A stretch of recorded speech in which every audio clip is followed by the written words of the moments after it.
उनको गर्मी आने लगती है।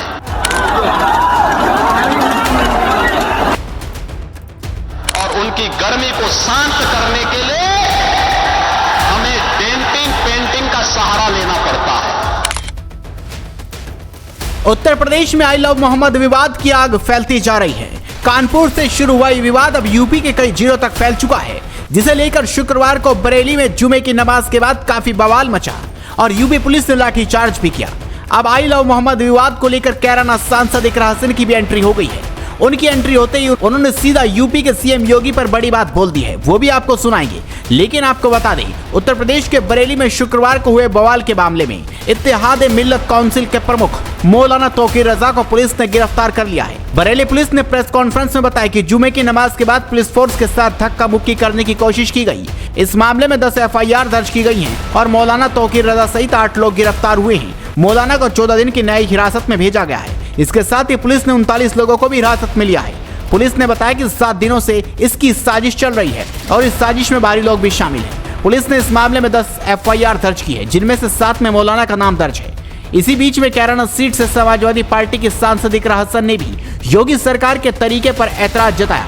इकरा हसन ने कहा कि राज्य की भाजपा सरकार को संविधान से लेकर नागरिक अधिकारों तक का पता नहीं है, तानाशाही से कोई रुकेगा नहीं, इनको जनता ही मिट्टी में मिला देगी। इकरा हसन ने आगे कहा, उत्तर प्रदेश में तो जो सरकार चल रही है उसे ना तो संविधान का पता है, ना ही इस देश के नागरिकों के अधिकारों का पता है, किस तरह की कानून व्यवस्था इस देश में चल रही है। गौरतलब है कि एक पक्ष विशेष की तरफ से दावा किया गया कि जुलूस के दौरान पोस्टर लगाने को लेकर विवाद के बाद मुस्लिम युवाओं के खिलाफ मुकदमा किया गया। इसके बाद अलग अलग जगहों पर प्रदर्शन और विरोध शुरू हुआ। बरेली में तो बवाल और दंगे की नौबत आ गई। ये समझ में नहीं आ रहा है, क्योंकि कोई अभद्र टिप्पणी करे उस पर समझ आता है, लेकिन एक त्योहार पर अगर अपने मजहब के लिए कोई अच्छी बात कह रहा है, आई लव मोहम्मद हुजूर पाक सल्लल्लाहु अलैहि वसल्लम के लिए कहा गया, जिन्होंने हमेशा अमन और भाईचारे की बात की।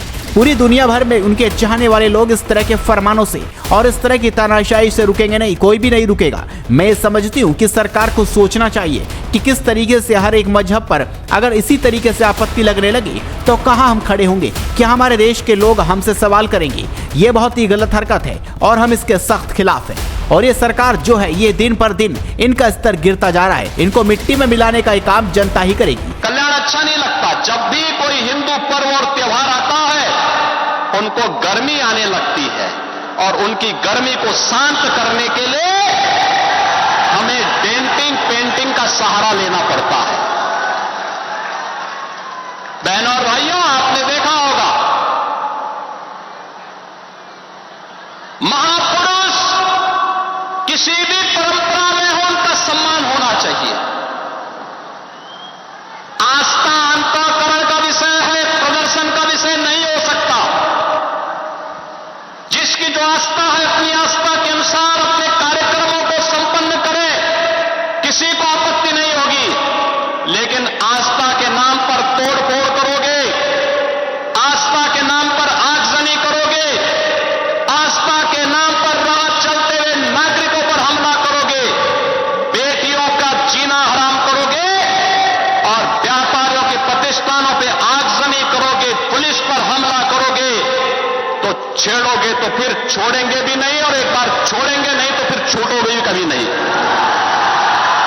हालांकि अब देखना होगा आई लव मोहम्मद विवाद को लेकर ये मामला कब तक शांत होता है। आप इस वीडियो पर अपनी राय दीजिए, साथ इस खबर को शेयर कीजिए और जुड़े रहिए खबर पुस्तक के साथ।